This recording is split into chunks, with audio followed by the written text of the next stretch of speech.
Good evening, everyone. Thanks for joining me in this video. Today is Saturday, the 3rd day of May 2025. Nigerian police arrest 32 Enugu residents in early morning raid, labeled them IPOB ESN members. Now, just around the corner, after the DSS mass witness during the court proceedings of Nnamdi Kanu yesterday goofed after he said a lot of things that directly supported Nnamdi Kanu's position. The following day, this is what the police have gone to do. I see all these things as an attempt, as steps to discredit, what they have been saying. Maybe in the following day now, if they come to court on Monday, they will tell the judge on Saturday some persons were arrested, the IPOB and ESN member. All these things are laughable now. These are old games that they have played. Politicians play this game, they play this role, several times. Southeast governors, part of them played this role against Nnamdi Kanu. It didn't work. To the extent they went to paint some mottos, IPOB. You understand? They give it to some persons. They arrested them. Where are those people they arrested that time? No charge, nothing. They still release them. Their mission is to go and discredit IPOB because Nnamdi Kanu is in detention so that we can use it against him. But all those things they did, later failed them. Okay? It totally failed them. And that is what they have gone to do yesterday now. Just imagine any money raid in Enugu. Enugu is an insecurity ravaged state. Ehamofu in issues on local government area, people are not going there. They did not go there to raid. They did not go to Nsukka, part of Nsukka that the Fulani terrorists have taken over. They did not go to those places to raid. Where they see to raid is just residence houses. Go to people's house, carry them. Why are they carrying them? They say it is the hideout of criminals, and so on and so forth. Now, I am not saying that they should not raid criminals. Raid criminals and call them the name they are. Not that you pick somebody today, you call him IPOB, you call them ESN. All this nonsense must stop, and this is the time it must stop. Now, let us go into this article to understand what transpired.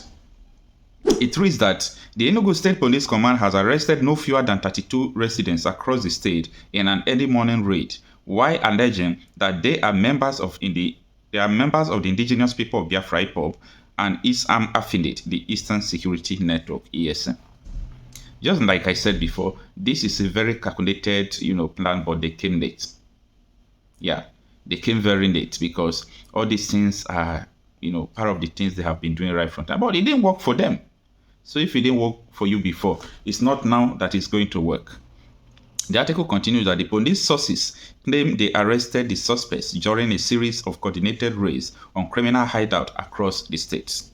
According to the police, the operation was conducted between 3:10 a.m. and 5:30 a.m. on May 2nd, following actionable intelligence linking the suspects to a recent attack on a patrol team from the Nabo division.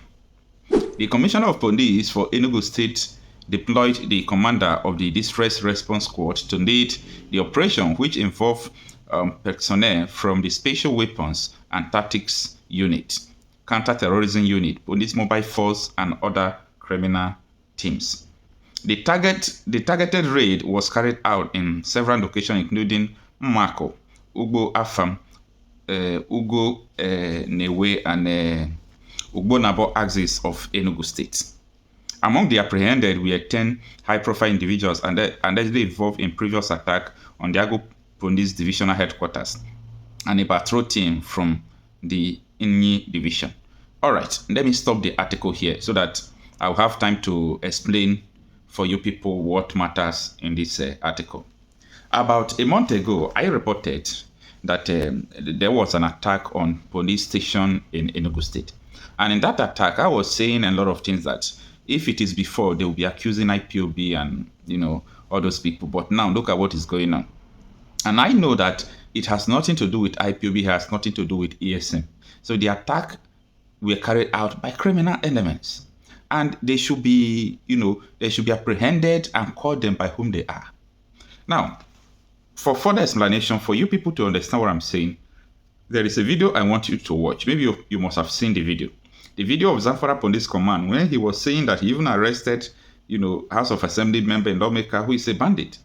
So if lawmakers, politicians can join banditry, Who are the politicians not to even give people Biafra flag or do all those things so that if they catch them, they will say they are IPOB? Take a listen to the police. We can say now banditry is an industry in Zamfara State. Last month, we arrested a member of the State House of Assembly in Banditry here in Zamfara State. We arrested a district head.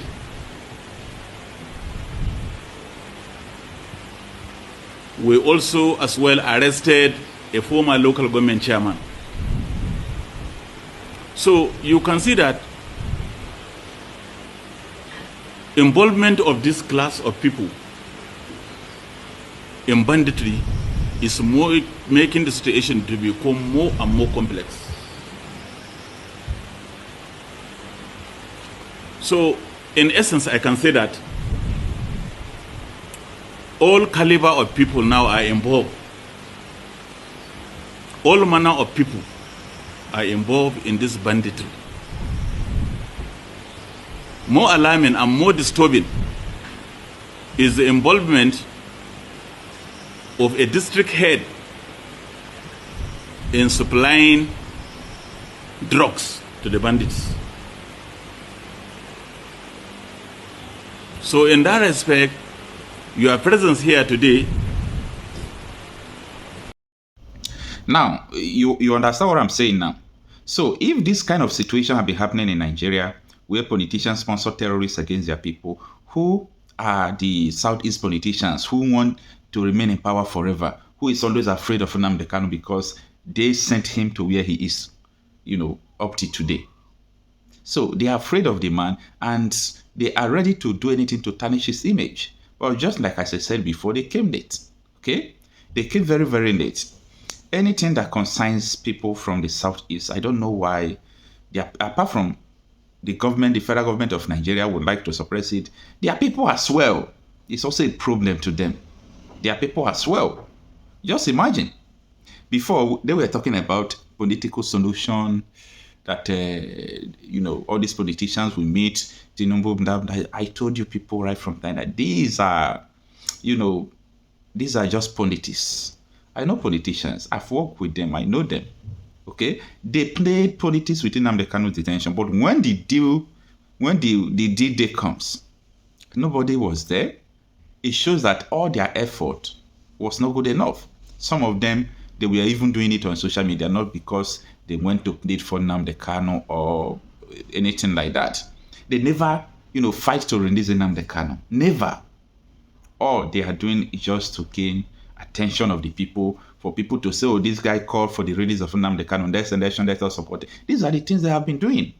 But as I said, they came late. And not just late, very, very late. Before we go, I would like to ask you this. I see you in court. I see videos of you in court every time Nnamdi Kanu appears in court. And this case has lingered for too long and so long. Shouldn't we be talking about a political solution now to resolve all of these and probably give closure to the people of the Southeast and maybe peace too? The Kanu situation didn't need to last one day longer than the day Buhari left. Kanu was Buhari's personal prisoner because those people, the Buharis of this world, believe that Nigeria is a real estate that must be held together, it must be united.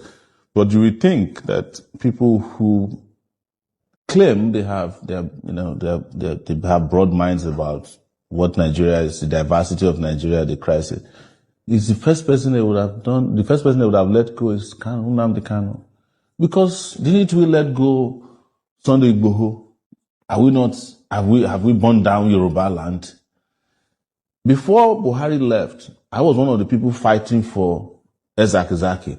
The argument by those who were opposed to his release was that if he come, he will burn down Kaduna. Ezaki has been out of jail now for how long? He doesn't even have time for Nigeria. He has become an international ambassador for Nigeria. He goes to Lebanon, Iran. I've seen him in Iraq. He has not had time to even rebuild his area base. That shows to you that what of some of the fear mongering that happens on the corridors of power is driven by unreasonableness, and that is why I just want to say, look, eventually they are going to resolve the issue politically. Because the political issue is a self-determination matter. There's no court of law that can resolve Kanu's matter. Even if he's found guilty by their own standards, it's still going to be he's a political prisoner forever. Some people have also said that there are also some political interests, even from his region, who do not want him to be free. We know that because I was earlier in, I think 2023, I was part of some conversation to release him. And what came straight was from Imo State, that he can't be released before the election in Imo State, that he will affect them. And after that, everybody kept coming and said, don't release him, and here we are. All right, we have to go now. I must thank you very much for your time on the program. Omoyele Sowore.